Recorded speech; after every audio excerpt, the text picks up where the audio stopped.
Holy Dolby Atmos, Batman! Tiki here, and I have just watched through Batman the Animated Series for the first time, and I'm now knee deep into Batman Beyond's first season. Dragon, tell them why we're here. Well, you see, folks, long ago I made a vow to educate Tiki in the ways of Batman the Animated Series, serving as his spirit guide to Gotham in a way, but that was the past, and we must now enter the Batman's future. And tonight we're talking Shriek.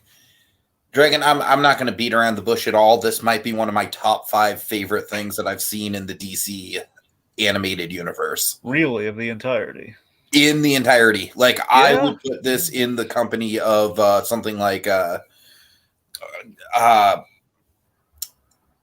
oh damn, why am I blanking on it? Jesus, my memory. Really, nothing comes to mind.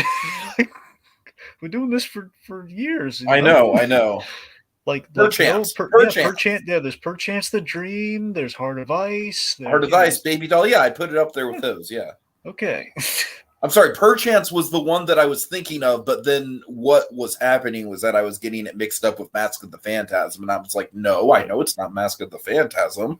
Mask of the Phantasm is fantastic, but I probably wouldn't count it in this discussion just because it's a movie. It's a movie, Dragon. Anyways, yes, this episode is amazing. The Great Conroy, Dragon. It's wall to wall this episode, isn't it? Yeah. Not only that, but I really love the tech this episode. So it's kind of like this episode's a double whammy for me because it's like we obviously get like wall to wall Great Conroy, and we also get, I think probably my favorite like standalone villain so far. You know, not counting the major one that we have. So yeah, I'm all about this episode. Well, it's good. Now I'm glad to hear that. So, let me give you some background here. Okay, let me give you a little bit of context, a little bit of background. It's not a lot of background, but the background that is here is quite fun. So this was directed again by kind of the most frequent director of Batman Beyond. Again, a guy who made his bones on the new Batman Adventures, and he and Superman the Animated Series, which then kind of gave him like the green ticket to pretty much direct almost all the episodes of Batman Beyond. If I'm being frank, few exceptions, but mostly all this guy, Kurt Gaeta. Now, Kurt Gaeta, of course, probably one of the best episodes from the new Batman Adventures. He did Old Wounds. That was him. He did that. He did stuff like Sins of the Father, which we kind of to bring up all the time. A lot of basically some of the best ones from Superman the Animated Series, and of course, I mean, he's been around since the beginning. He was a storyboard artist on Heart of Ice, so he's been around since the beginning, essentially. The writer on this was the incomparable Stan Berkowitz, who was also great. He wrote a wonderful episode from the new Batman Adventures called Never Fear, which is always like one of the top tier ones from that show that he did. You remember the one where Bruce Wayne kind of loses all the fear inhibitions. Oh yeah. That was a lot of fun. Yeah. Oh yeah. So we definitely have some of that play here. Also, I forgot about that one. That's kind of a low key, like really good one. And from Batman Beyond, he wrote part 2 of Rebirth. So that was him as well.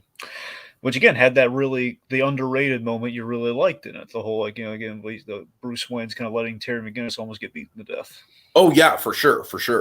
Berkowitz. All right, so Stan the man. Yep. Stan the Burke. Okay, so the studio worked on this was Coco and Dong Yang. Again, big surprise there. Moving on.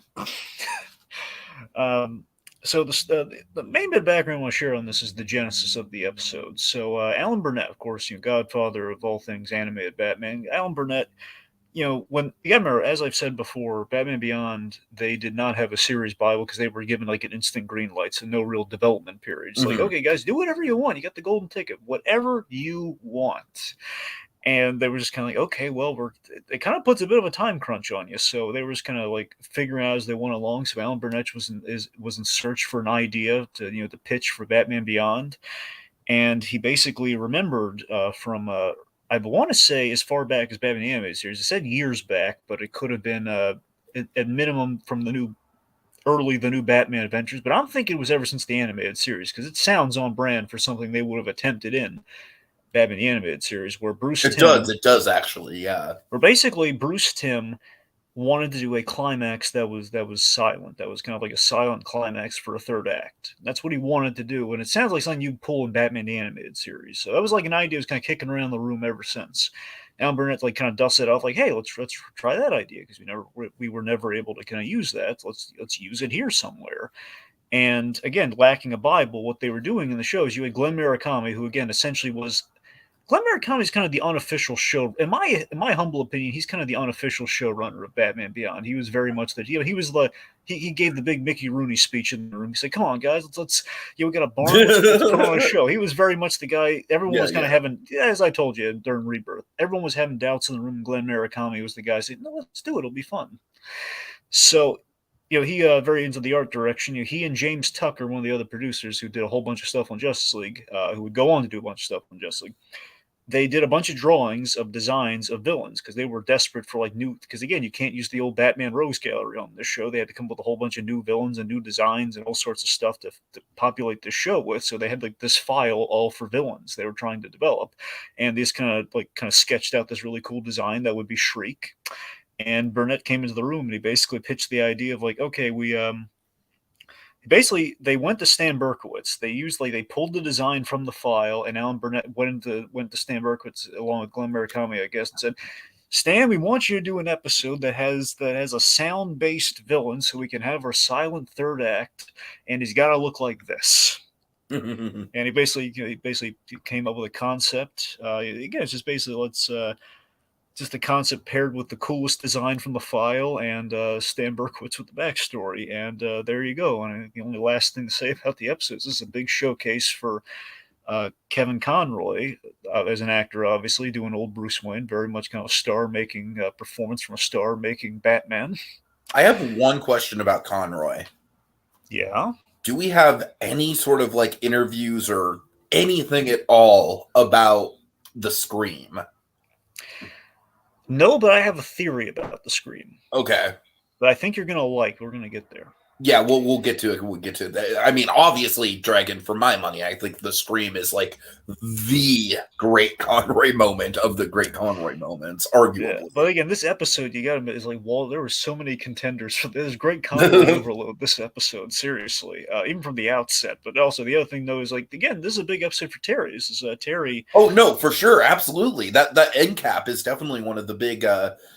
The end cap, and then also we see the alter ego pizza boy thing, which that's probably the start of something. That's what I mean. This is like Terry on his own to save Bruce. This is very much like this. We're starting to. We've been building this little by little. Terry's been on his own, and because again, the mantra of the show they kind of learned was that we can't have it be Bruce Wayne's show entirely. We have to make sure Terry's the divining rod here. So they are trying to separate Terry, but in this episode, what they did, and I think they found the perfect balance of it here, is it's Terry on his own, but again, in service of Bruce Wayne to a degree. So again, Bruce Wayne either via the mission, or in this case, literally Bruce Wayne in peril. It's Terry's tasked with the burden of saving him here. So Terry's very much on display. He's allowed to, he doesn't have the safety net of Bruce telling him what to do all the time in this episode. Yeah, there's no McGinnis get out this time around. No, not this episode. No, we have like check it, but that's not exactly the same. All right. So you're ready to, and also Dragon, I'm sorry, I'm terribly sorry, but as great as this episode is, no raves. See, there's things I could tell you right now, but I'm not. I'm not. Okay. That's all I'm going to say anyway. All right. How do we start? Well, I'm so glad you asked. We start with Walter Shriek doing a little tech demo for one grumpy old Derek Powers. Derek Powers here is this is a really heady opening, isn't it? We see the menace, the potential menace of Shriek here, where he's in a dark room. Derek Powers seemingly is freaking out, and we have this sound engineer who is a man who is completely obsessed with the power of sound, which again foreshadows the dangers of Act 3, what we're seeing here. With it's like if Ben Burt was a super villain. Oh, pretty much, yeah. No, that's it. He's literally Ben Burr's Supergirl. Yeah. I'm gonna use my powers for evil. I deserve that raise, George. I was all those characters. I am R2D2, MF. You mother. Anyway. All right. So anyway, so we see this really cool thing where the lights are out, and he's basically kind of like weirding Powers out, making him afraid of what he. Basically, it's like the Drew Carey. It's like that Drew Carey attraction at Hollywood Studios they used to have. Sounds Dangerous, starring Drew Carey. Pretty much, yeah. Sell me a map to your house, Drew Carey. Okay, anyway. The fact is, we have this really heady thing where like the lights are out, but it has like this little flashlight on, but with the element of sound, he makes it sound like a train's heading for him. You see here the Sherman Howard is there, but it's like Shriek, just freaking out entirely. I love seeing our really bad dude that we've been building up for lapses really kind of at this guy's mercy. It's kind of terrifying. Yeah. Yeah, so also I like that we have episodes that don't rely on him being Blight, which is a really good call. No, absolutely, I agree there. I agree for sure. Anyway, so we reveal it's all sound and the sound engineering tech here, and basically the danger in the war. Sound is basically a warning for danger, and without it, or used against you, it could be rather dangerous. Like with a train, with basically the sound of a train, a flashlight, you could have brought this guy to his knees. So essentially, Shriek, the shorthand for Shriek in this episode, Shriek is kind of like, per the Spider-Man comparison, he's like Mysterio. He's using the sound effects instead of like movie effects, Mm-hmm. I think it was kind of it. Anyway. That's a good example. Yeah, that's a good comparison, especially with the design too. Yeah, so the design. Let's talk about how cool Shriek's design is, Tiki. Let's talk about how cool that sound suit is. It very much reminds me of kind of like a 1950s, like World's Fair sci-fi kind of vibe. Oh, for sure. Yeah, I mean, I like that. Honestly, I love the use of black and white on it. I just love the minimalist color looks really good on it. Or it kind of reminds me of something that you'd see at like the original, like old school Epcot Center. I mean, honestly, my favorite part about it is, no, you're right. There's definitely kind of like, there's there's a retro. Or as Walt would say, Dragon, Epcot. The two things, yes, Epcot. Now, the two things I like most about it are, one, I like how we see all four speakers built into the suit. Like, we can see them at all times. Mm-hmm. You have the four sound generators, like in the eye, the chest, and the two hands. But also, there's kind of like, almost like an Apple. What if Dolby weaponized Atmos? Oh God, it'd be unstoppable. Seriously, that'd be a terrifying plot for Shriek if he basically weaponized the movie theater. Imagine that. That would be, yeah. Oh God, that'd be a cool episode. Yeah. I like, honestly, with the white on the design, there's kind of like an Apple vibe to it, don't you think? There's kind of like almost like an. Oh yeah, absolutely, absolutely. Again, it's kind of like the direction that was going. Like Apple was really like at the height of its powers back then in '99. Yeah, but it was on the rise. They weren't quite at the iPhone. No, yeah, I shouldn't say the height of their powers, but that was the iMac era, I think, right? That's well. I mean, yeah, no, you're right. It was like right after the iMac came out. Uh-huh. So that's the thing. So this is kind of like bridging off like where they would go with that sort of thing. So it's quite impressive. That's actually interesting. That's kind of like almost like prophetic in a way. No, for sure. So he demonstrates the sound suit, which has a great look to it. And basically, with this sound suit, you can aim sound waves and destroy stuff. And he's basically proposing it for like construction, which would save you like man hours and stuff. And be a really cool power set to use in a video game. Oh, for sure. This is again, folks, why we need a Batman Beyond game. Badly. We need it now. I'm looking at you, Rocksteady. Do it now. So, you put down the tea. Oh, just drinking tea over Howard Hamlin's just like, but Dragon, I'm having a party over here. What gives? No, back in the hole. No. But I'm dead, Dragon. All right. Anyway. No, I love the practicality of Derek Powers. That was just saying, well, dynamite's cheaper, and he basically makes the very again. It makes it in a very mean way, but he's not wrong. That Shreve's sound stuff is good, but does not have a lot of practical applications if you're a greedy businessman in the future here. And I love the thing we should talk about with Shreve is that Shreve is not a villain initially. He this is a guy who loves his work. He's not a mean guy. He's not like a killer or anything. That may be a Doc Ock a Doc Ock vibe a little bit. I'm so glad you mentioned that because there are a lot of a lot of kind of Oscorp, a lot of spectacular Spider-Man to be specific. If anyone out there is looking, but you know how Spider-Man comics usually Oscorp or like or Kingpin or somebody will create like take an average Joe and turn him into a bad guy. Mm-hmm. So that's kind of what we do here. You're right. There is very much a Doc Ock vibe to it. Which is a great slant to kind of differentiate our bad guys in Batman Beyond, so they're not all just like Hitman brought in by Derek Powers. Mm-hmm. Anyway, so Powers points out that his science and his company isn't practical, which is why he's had to bail it out and buy it and everything, and he has a job in mind for him. And it says, well, what do you want me to do? Oh, not what, who. Of course, then leads to, and again, we already off the bat, folks, we have a Great Conroy right here. We have Bruce Wayne calling a board meeting. And you know it's important because he doesn't like to leave that house for anything, especially being in the same room as Derek Powers. It's got to be important. And here he is.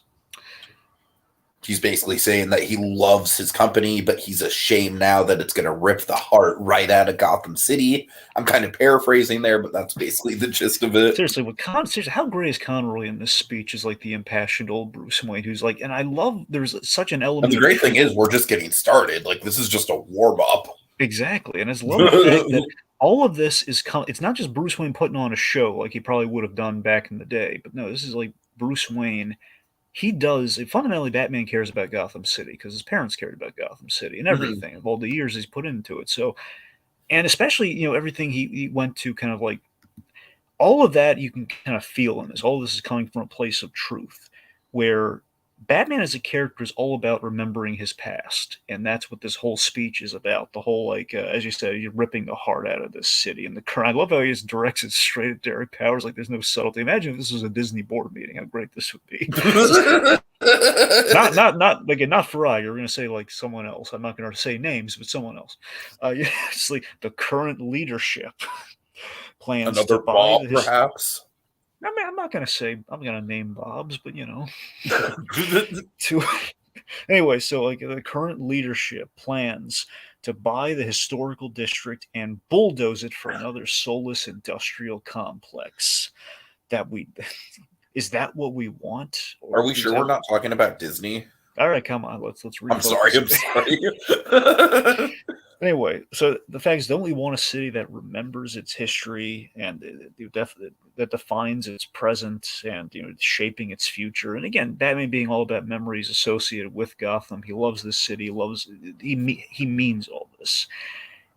And again, it's really well delivered, and I love that he's just putting the fear of God into.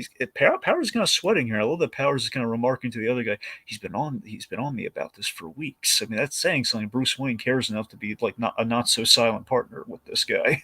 Mm-hmm.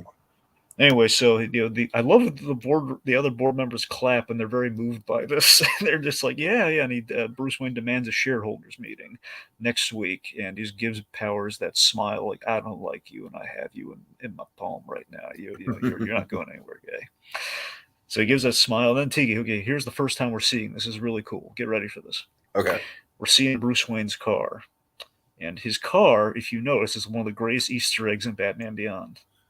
Okay, I didn't notice anything about it. So what? If you look at his car, it's the original Batmobile from Batman the Animated Series turned upside down. Really? Yeah, I always loved this. So the fact that Bruce Wayne's kind of leisure car, like it's kind of. Oh my god, I see it now. Yeah, so that's the thing. Is so cool, and that's the thing because it was kind of their way of making up for the fact that the animated series revamped car was never as cool as the original. So there you go. We found a way to bring it back, and it looks great. It's in the future. It's upside down. It flies now. They fly now. So, Terry remarks that, it must have been how'd it go? The way I wanted to. I love there's a cockiness here with Bruce where he thinks, yeah, this is going my way, and I cared about this, and I made this happen. Bruce is happy for a change. Things are not going his way. And Terry's remarking, it must have been really important to get you out of that house, and in daylight, no less. So then Bruce says, come, I'll show you. And Shriek is following them. Then we hit, oh God, so here we go again. One of the two. The first scene was great, but this is like the first great Conroy moment. And that's the thing, Tiki. This scene and the one that comes later are, depending on who you ask, might be some of the best scenes in all of Batman Beyond, quite frankly. One of the best, at least the old Bruce moments. So we have this beauty. I love this scene so much. We're in Park Row, essentially the historical district of Gotham, which is, AKA, we found a way to work in all the old buildings from Batman the Animated Series, or TNBA. And we're in Park Row. Of course, I love the fact that he's. I love the moments in Batman Beyond where he gives Terry a history lesson without spelling it out. Where they're walking down the street and Terry's asking like, "Why spend all the tax money on this? It's old. Who cares?" I do. And and basically he tells him about the mini history lesson on Park Row. This is the theater my parents went to the night they, and Terry's asking a very good question here. I mean, wouldn't I you like how want it's a this? good question, but it's also naive. Yeah, it's a little. It's like it's not insensitive, but it is. It shows the youth versus the wisdom here. You In know, other words, Dragon. the arrogance of youth. Thank you. I just wouldn't you don't you want this torn down? I mean, you could finally forget. You could finally move on I and just think forget. it's like the arrogance of youth. There is just the idea that like, gee, Terry, after all these years, hasn't he maybe hasn't that crossed his mind? But seriously, this is just it's also like a good way of again, it's kind of like the Albuquerque verse philosophy to a degree, where it's like, well, if we have instant solutions for our characters, why do they do what they do? Right. There's a personal motive there. So here's the personal motive. And we frame it in like the best possible answer ever. So Bruce, the shadow of Bruce Wayne, kind of crosses over Terry, and it's like we have like a really close up. I love the angle. It's a very Hitchcockian angle almost. Oh, definitely. Where so Terry asks this, you could finally forget. And you have the shadow there, and he shoots him this haunting glare. It's not a mean glare; it's a haunting glare. Do you want to forget what happened to your father? Oh, there's the Great Conroy right there, folks. You hear that silence in the room? Listen, that's the Great Yeah, Conroy. Terry has no response for that, right? I mean, because how can you? I mean, it's like one Yeah, of two. yeah. And there's so many Great Conroy moments here. We just had the warm up. This is one of the killers, and then we have the other killer later on. We're just going to drop the mic. My God. So yeah, just summarizes ultimately, why it matters. I think ultimately, for me, taking my interpretation of this scene and that answer, and just in general, why Bruce cares is that keeping Park Row, keeping Gotham as intact as he can is basically the mission it's the mission personified Mhm. almost. It's the fact that the whole point of the mission is that Gotham can be a great place for a family again. It symbolizes the mission right there that he wants to restore, like he wants to make Gotham safe again to go to the movies. Ultimately, that's the mission of Batman. He wants to make like a That's so family, quaint.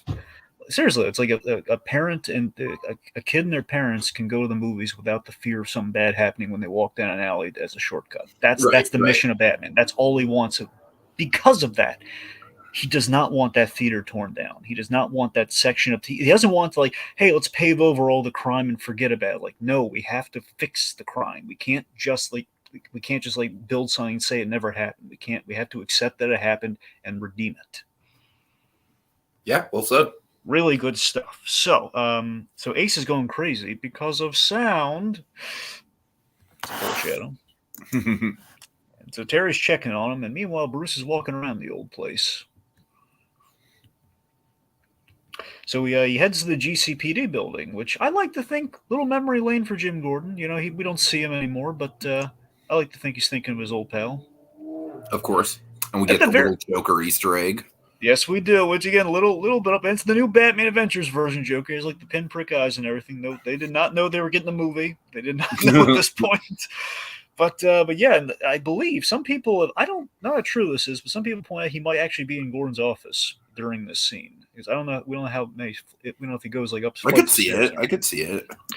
Yeah, but still, it's like the idea. Even if it's just kind of there, like it's kind of what followed the night he lost his parents. He would have ended up at the GCPD, or just thinking back to his years as Batman, he was always on the rooftop of that place. So again, obviously, he can't go all the way to the roof because that would not lead to an exciting sequence.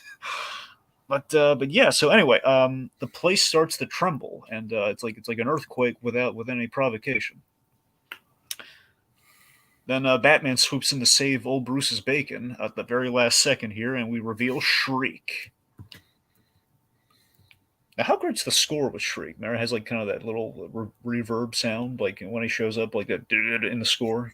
Mm-hmm, mm-hmm. Yeah, It's kind of like if the electro score was like actually good. pretty much.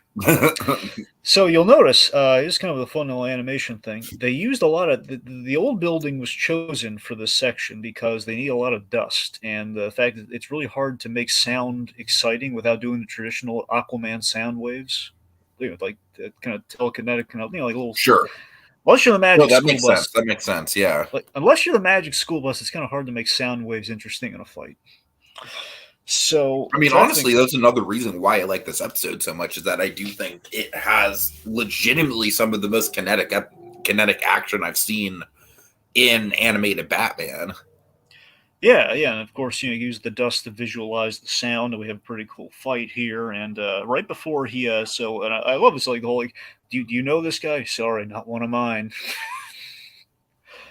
So, right before Shriek's about to kill Bruce, who's kind of a little on the unconscious side right now, Batarang right to the sound generator, which he kind of ejects as it kind of starts to overload, and then Shriek then brings the whole building down as he makes his escape. Batman grabs the device and he grabs Bruce and he just flies out of there. And Bruce isn't looking too good. Like Mr. Wayne, he's taking a little bit of a knock to the head there. He's not doing great.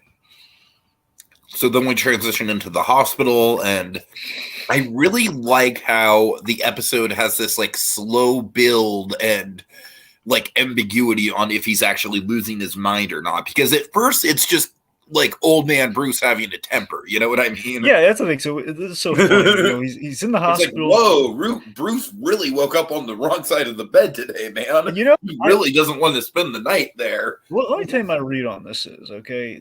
Actually, it's hilarious on the surface, but I think there's actually a real sadness to the scene if you think about it. Well, I think there's a sadness to it once you factor in everything else that's going to happen in the episode. Because it's basically like. It's basically turning the hospital staff against him from the start. You know what I mean? Oh, for sure. But I mean, think about this thing. So old Bruce is cranky, and of course, like the scene that really made him cranky, the reason he's yelling at the nurse is like she tried to get him to use a bedpan. Oh God. And they're in the dialogue. If you look, she's like saying, "Oh, you're gonna have to," and he's just like, "Get out!" Throwing the bedpan out the thing, and Terry's just kind of chuckling to himself. But I just love the fact that it's Batman historically has always been the worst patient. Very stubborn. He's never won for bed rest. Sure. I think deep down, I think the subtext here is that the only person that ever be able to get him to use a bedpan, that ever be able to like handle him in this state, is Alfred. And of course, Alfred's long gone. So I think the sadness there is that when injured, especially Bruce, I think it's just a reminder that Alfred's not there. I think. I could totally see that. Yeah, that's a good call. Him. That's just my read on. I don't know how true that is, but Would you say that at this point he's around Alfred's age? No, that's the thing. Alfred, I can't pinpoint I imagined Alfred was a little older than Jim Gordon, who I placed in the 50-60 range at most. So Alfred was probably late 60s to at most early 70s in Batman the Animated Series. I'd wager to say like late 60s. And that's the thing. So Bruce right now, Bruce is pushing. Bruce is probably older than Alfred, frankly. Interesting. At least that's my logic. That's because you have to remember how Alfred has to be a certain age to be able to do all the stuff that Alfred does. But then again, as we see, old Bruce is quite spry though. So I don't know. Maybe the rules of age kind of go up when you're a highly trained agent. Okay. So Terry visits him, and of course Bruce, being the worst patient ever here, he does not want to stay overnight. The last thing he wants, and he's got this head wound that we do notice. He got bandages on his head. That's important. An awfully big bandage. Oh yeah, for sure. So he is. He's scoffing at Terry, like solving this on his own. Like, oh, so suddenly you're a detective now. As Terry's like playing with his cube-shaped Jello. And he basically goes off, well, I have a lead. He looks at the little sound generators. He's going to look into it in the Batcave. And then by tomorrow, they'll check in resources and do the usual rigmarole. Nothing bad could possibly happen in the interim. So, Powers, like usual, he's not happy that Batman's interfered. And he's... Oh boy. And we learned that, well, I knocked a building down for you. It's not about the buildings, it's about the land. I need the land, and I need to shut Wayne up so I can get the land. It's not about money. It's about the land. What is it you really want? Real estate, Charlie Brown. Real estate. Anyway. All right. So, there's a Michael Keaton in the founder joke in here somewhere if we dig hard enough, but it's not about the franchise, it's about the land. Okay, anyway, I don't think you know what business you're in, Derek Powder. Okay, no, sorry, back in seriousness now. So point being, Shreve here. Shreve has an idea how to get Bruce Wayne without having to get him physically, which intrigues Powers. He's got a devious plan, that sound engineer. So it's nighttime, and Bruce is here. Okay, take us to the next Great Conroy, would you? I mean, I'm sorry. Yeah, let me set up. It hasn't happened yet. Great Conroy, yeah. Well, I'm sorry, T. Actually, it happens after we cut back to him, so let me set it up. Okay. Yeah, so Bruce is starting to hear voices calling out to him, and deep down, I think deep down, Bruce Wayne fears senility because he fears forgetting about his parents. Oh yeah, that's a good call. Again, that's kind of my 2 cents on it. But point being, Bruce is starting to hear voices, and he's unsure where they're coming from. Meanwhile, Terry's playing detective, and we have this cute little gag in the Batcave where he's trying to scan. This is a really legitimately funny '90s cartoon gag right here. It is, and again, I love it with Will Friedle. You gotta remember, Will Friedle. This is him before Ron Stubble. This is him. I have a moving story about Will Friedle later. I'm going to share for the end of the episode. But let's just say right now. This is the fact that he's kind of playing this sort of scene straight, where in Kim Possible would be like really over exaggerating, he'd be really hamming it up. But there's a little fact like computer, do that thing where you find out what it's made of. Just spectrographic analysis. Yeah, that. So he finds out it's made of a new element, a new metal called acoustium. Developed by Shreve Laboratories. Yeah, Shreve Sound Labs. Yeah, it basically amplifies sound vibrations. Essentially, it's sound vibrations. Nick, I need to go get my Pizza Boy costume. I love the Snoop. I love like kind of taking a nod from Snoopy with like the aviator goggles. All right, so okay, before we check in on the pizza, before we lighten things up with pizza, then we have pizza time. Before we do pizza time, we have to go over the heavy. This is the Conroy moment. Here we go. So they had a big BS&P note during this scene, by the way, where they could not have the voice say jump. They could not have it say jump when it gets to the window. I mean, I'm not gonna lie, Dragon. That's honestly like I could see the reasoning behind that. No, I absolutely see I'm just saying it's it's like one of those things like they've had in Batman series before, where they actually had good censorship notes. Where like we don't need to see the Grayson's bodies hit the ground. Let's just show the rope. It'll be more traumatizing that way. I mean, I'm just saying this scene is traumatizing enough without like bringing literal suicide into it. Yeah, it was a good call. So we have like I love that all the subtle indicators are there. It's already dangerous enough where he's just being kind of called out of bed here, and we have like Kevin Conroy playing. I'm sorry, Tiki. Why don't you take the lead on this? Yeah, I mean he's just is Conroy playing the voices in his head too? I assume he is. No. That's Shreve. Shreve's the voice. Oh, okay, that makes sense. That's Chris McCulkey, by the way. He's a good character actor who plays Shreve. Anyway, so yeah, it's Conroy just kind of trying to play like he's almost like desperately like clinging to sanity in a way. That's how I read his performance. Yeah. So he's basically it's kind of old Bruce in a psychodrama for this scene here, where he's hearing these voices in his head, and again he hates the idea that in his advancing years he might, because again he can't be Batman anymore, which already on some degree I think I don't think they really covered that much except for one episode in the show where. The fact that he is not Batman, not being able to be Batman while Batman is back, I'm not saying there's a jealousy there, but there is kind of a wistfulness. Mm-hmm. And I think that is kind of a reminder of he can't do what he wants to do, which of course every person of advancing years, it's going to get to him.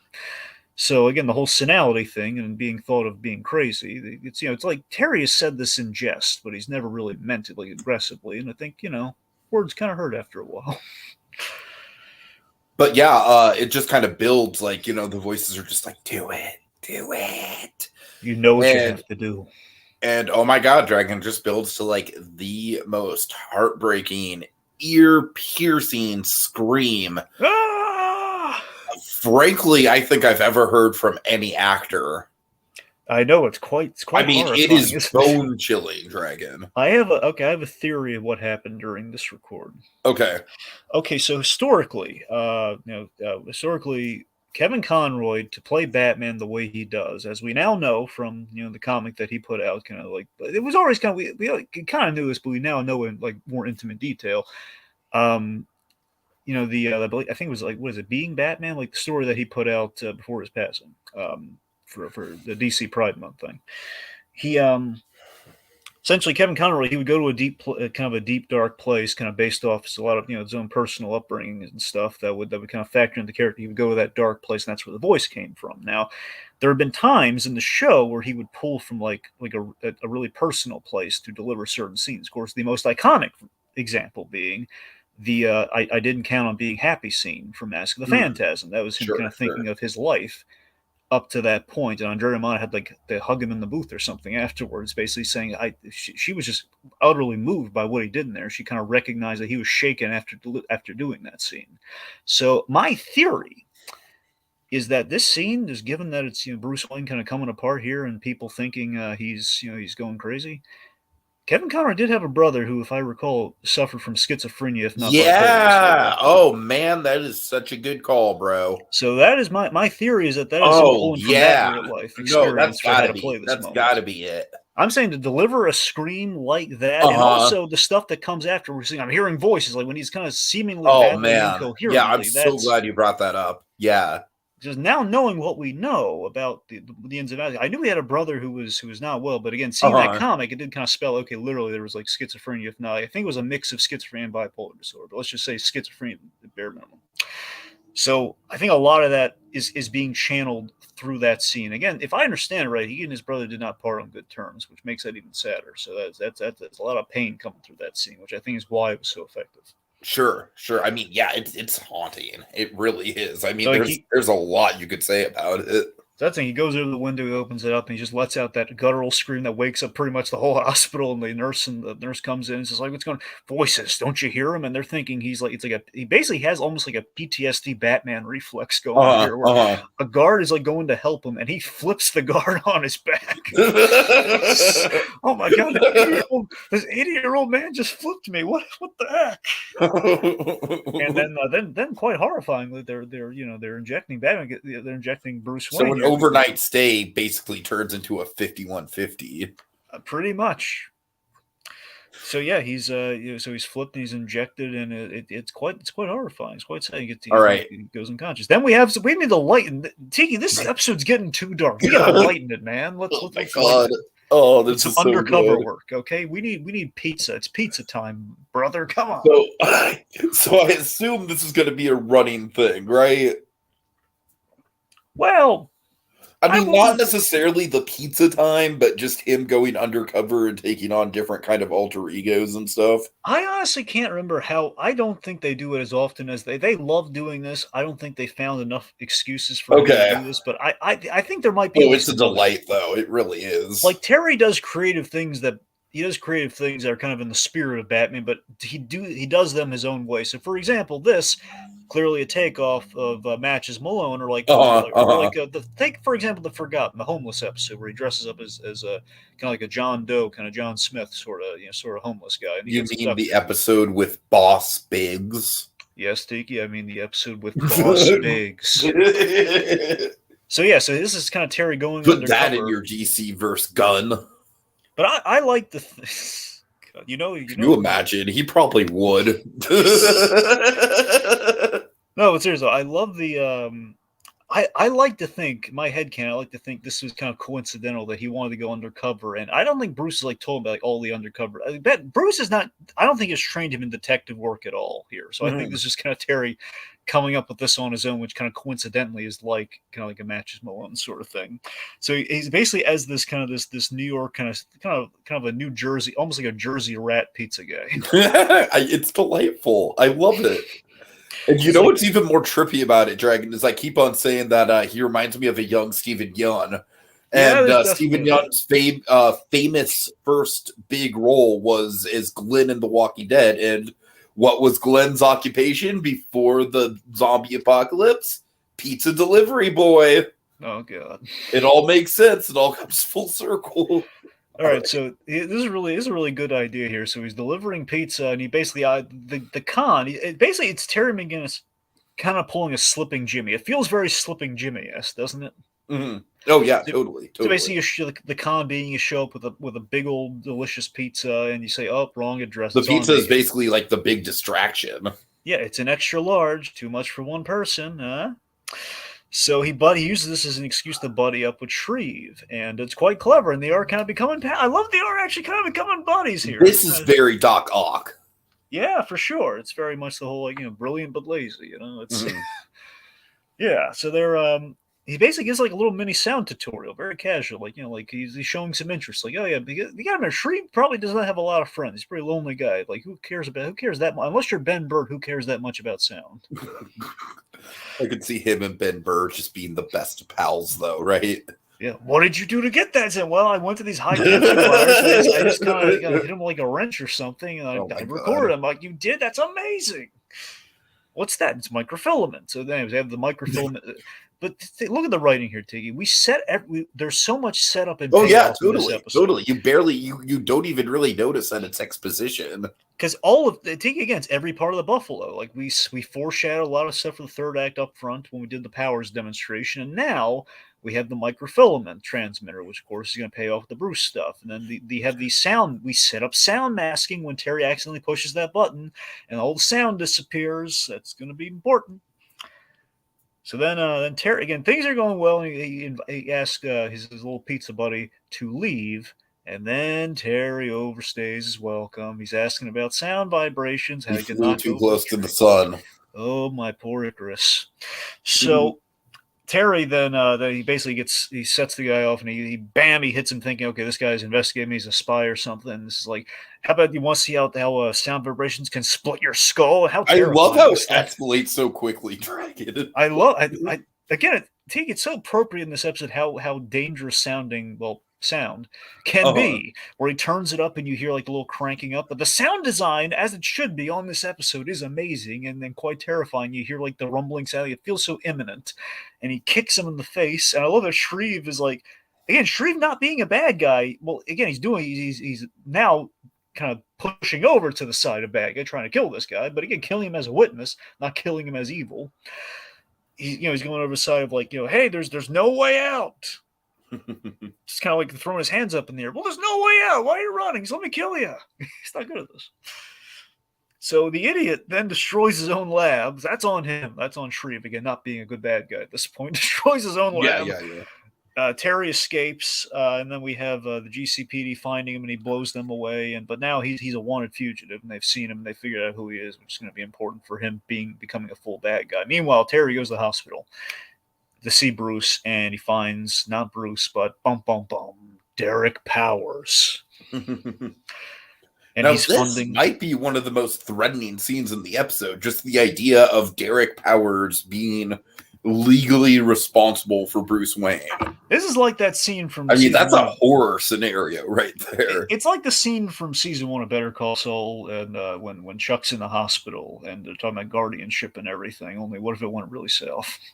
Totally. So basically, I think the idea is Derek Powers is probably funding the hospital. He donates a lot of money, so he's got a lot of pull there. So he basically says, Bruce Wayne, he's put Bruce Wayne in the psych ward. He's going to keep him there, so he's out of his hair, and he's chalking it up to senility. Here's someone has to take care of his affairs. Like, who's going to do that? Me. I love that Terry's like saying, hey, me, I'm his friend. I'm the only one who cares about him here. I could do it. A little young, aren't you? A little slimy, aren't you? And I love, again, he's very Norman Osborn-esque here, the whole, slander's libelist or something like that. Like slander, so basically slander is detrimental. So is assault. And then Terry's temper always, a little Marty McFly and Terry McGinnis there, is always trying to take swings at Derek Powers, which never goes well, and he gets held by the orderlies. You know what they say about the psych ward here? There's always room for one more. I hate that. Don't you want to punch Derek Powers? Derek. I'd punch him if I didn't get radiation burns. Okay, so point being, this is not good. Shriek, meanwhile, he greets Derek Powers, also wanting to punch him, actually wanting to blast sound through him. But Yeah, I Derek love how Powers, Derek Powers is just like on like he's taking a beating this episode. He really is. but not at all. Ultimately, he is he's everything's seemingly going his way right now. Derek Powers is like he manipulates this guy into becoming a supervillain without lifting a finger. Mhm. You know, he basically spins it like, I can't. They've seen my face. I can't go back to my lab. I can't use my name anymore. Says, well, the face is nothing to worry about. And that's kind of insulting. You want a name? I'll give you a Shriek. Has a nice ring to it. And you have power. That suit gives you power. And again, it's kind of the Norman Osborn creating supervillains thing. Oh yeah. Then we have some really good Sherman Howard delivery. When Sherman Howard here just reminds you that this guy was up for Lex Luthor in the animated show, and he also has played Lex Luthor before. He has really kind of Lex-esque lines here as the greedy businessman, saying, "Now go forth and do damage." And what happens if you still owe me Bruce Wayne? What about Batman?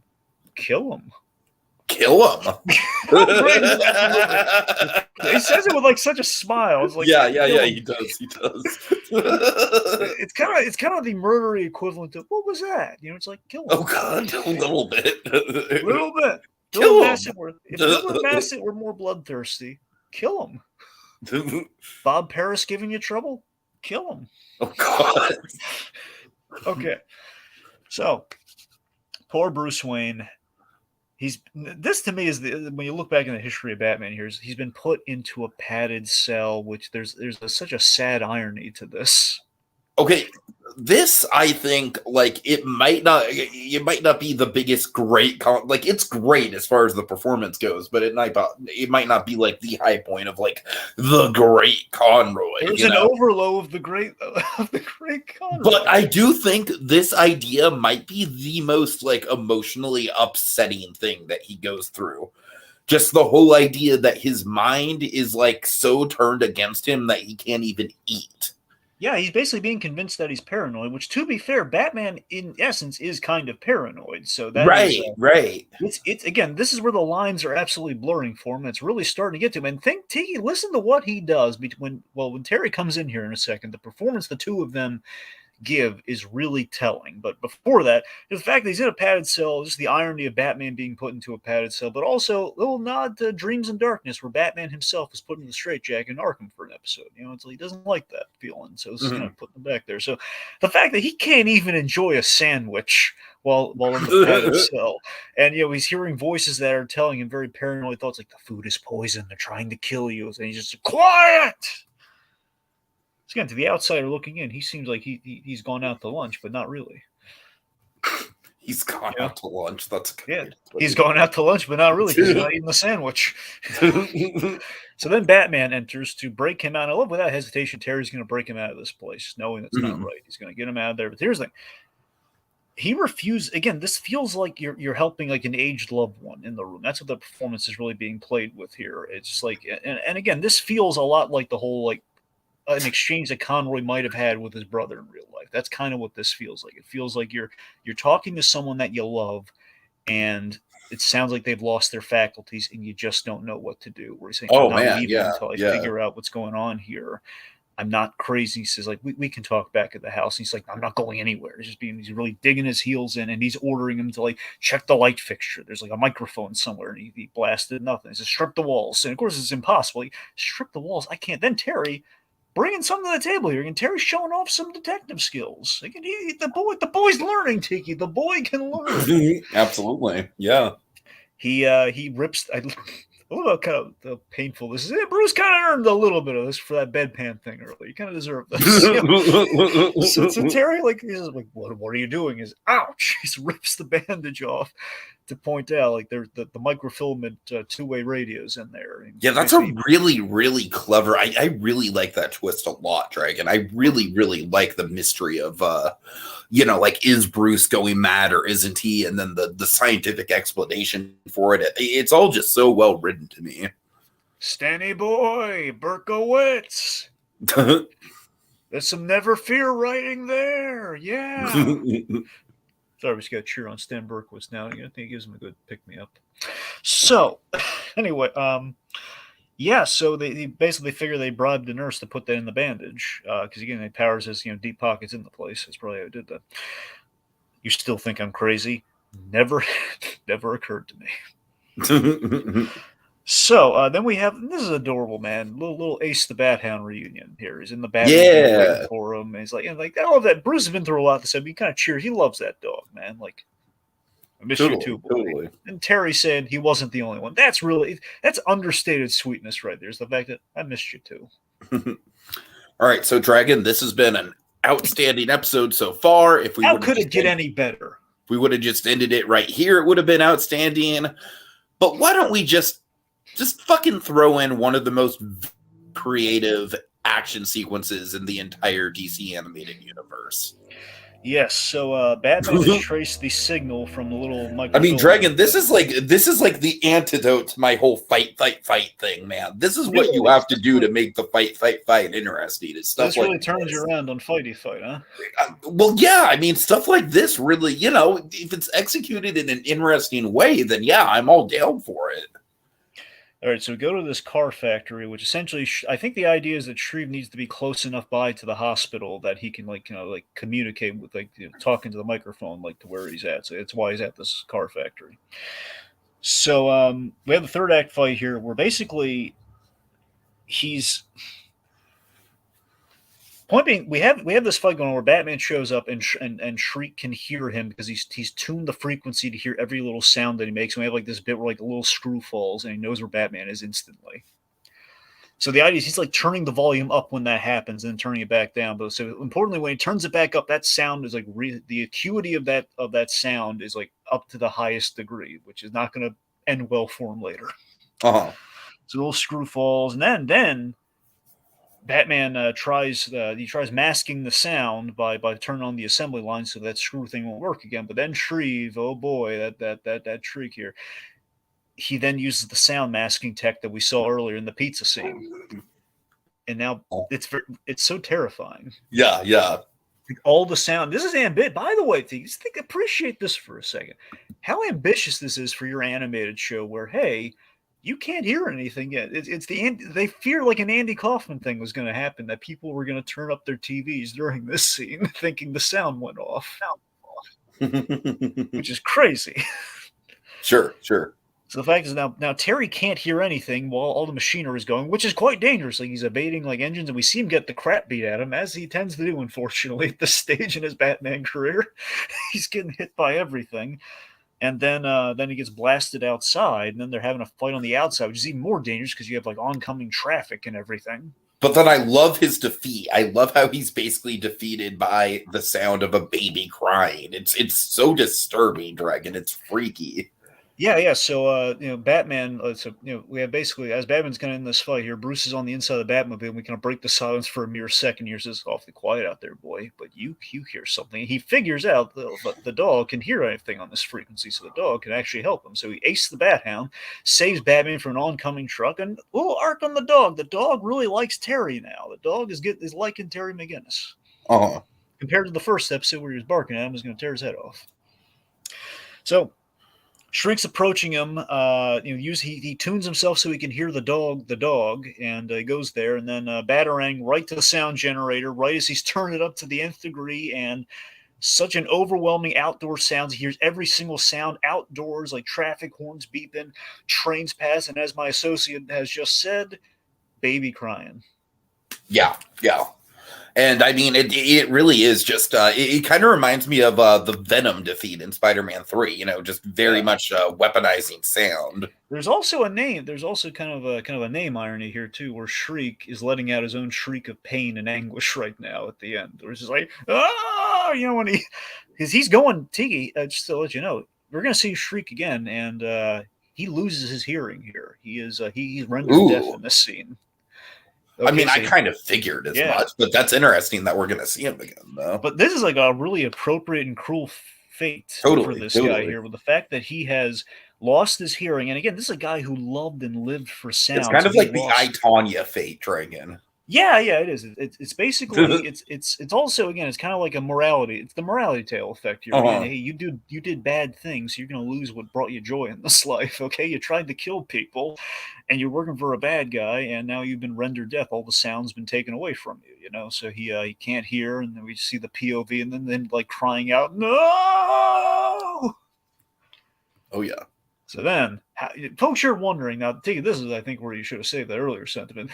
Episode could have ended here. Could have gone home. There's That's your true. ending That's credit. true. You Yeah. could have. But then we have possibly we're coming up. We have one of the best moments in the entirety of Batman Beyond, quite possibly. So, Bruce Wayne, he wins the shareholders' vote, and he's like, so the motion is defeated. Just, I love how Derek Power says that. The motion is defeated. And Shriek won't testify because he's freaked out, especially by being deaf right now. So then, one of the all-time, now Tiki, this might be this. I think the fact of this has to be the Great Conroy moment of the episode. You don't think it's the scream? Tiki, that's what I'm saying. It's really hard to say because they're all great. It's got to be close. Honestly, the scream is just so primal. I mean, Tiki, it's really hard to say. The scream is great, and I think this is certainly the best Great Conroy moment as far as like just channeling Batman goes, for sure. I'll agree to you there. I mean, Tiki, you're not wrong.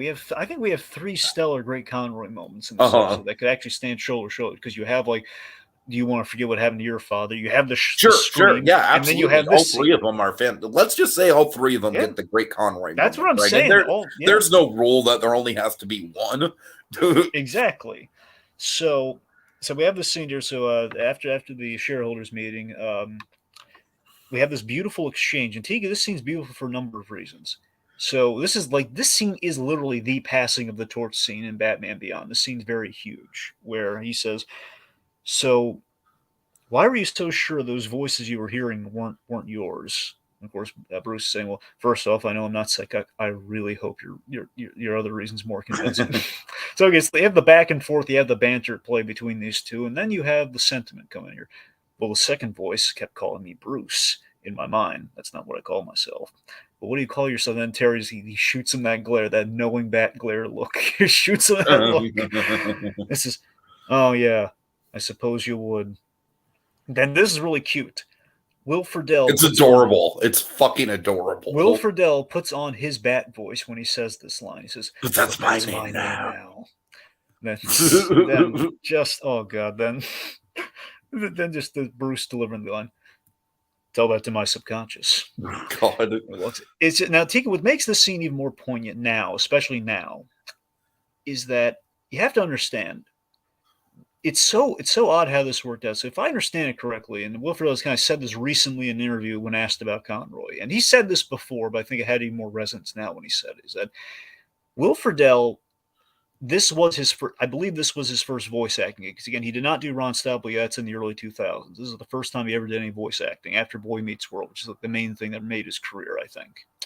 So first time he's ever doing voice work, and I think it's like the first voice gig that he auditioned for, which exactly parallels what happened with Kevin Conroy. Only he did not really get a series to work on like Boy Meets World. So just the fact that when they worked together, and which again every episode they did, Andrea Romano's approach, they were all doing like a radio play. They're all standing at little music stands next to each other, like performing like a radio drama. Like Will Friedle and Kevin Conroy did have an actual mentorship dynamic. Kevin Conroy did legitimately take Will Friedle under his wing. They were friends, they were buddies, and he walked him through this, because again, I think he saw in this young man, this guy is in this he's being Batman for the first time, much like he was. Like basically, Kevin Conroy realizes that he's Adam West, like the way Adam West was to him, like what Batman was. Like that was his Batman, and he now had to supplant him. And that's essentially Will Friedle's task was. So he saw that in him, and he took him under his wing. So there was a passing of the torch in their dynamic, and this scene crystallizes that very dynamic. Sure. It's that passing of the torch, man. Isn't that nice? Yeah, it's great. Yeah. There's something beautiful about them. When I went back to this episode, like thinking, like, oh man, so many layers.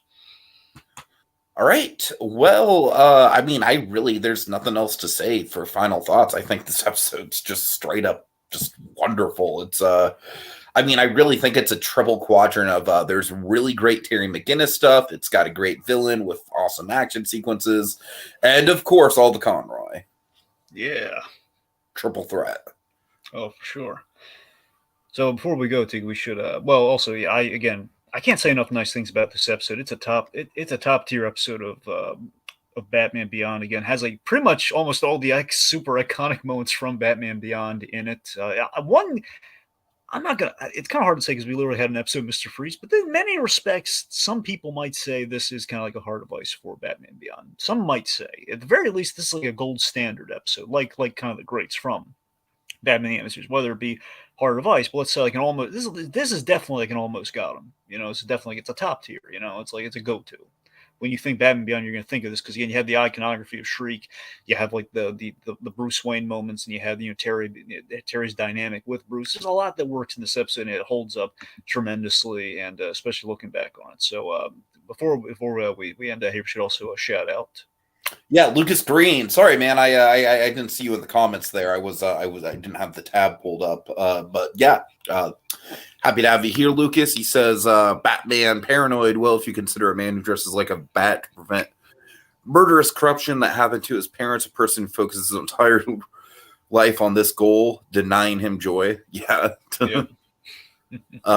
Hear the pain of innocence defeated by a baby. All right, so yeah, happy to have you, Lucas. Anyways, Dragon, cue us up. What's the next one? A better class of criminal, relationship drama, a high-stakes game. Can Terry balance his social life and his bat life? Or is it simply not in the cards for our hero? Tune in next time to find out. Same animated bat time, same animated bat place. On the next visit to Batcave Beyond with Dead Man's Hand. Kill him. Kill him.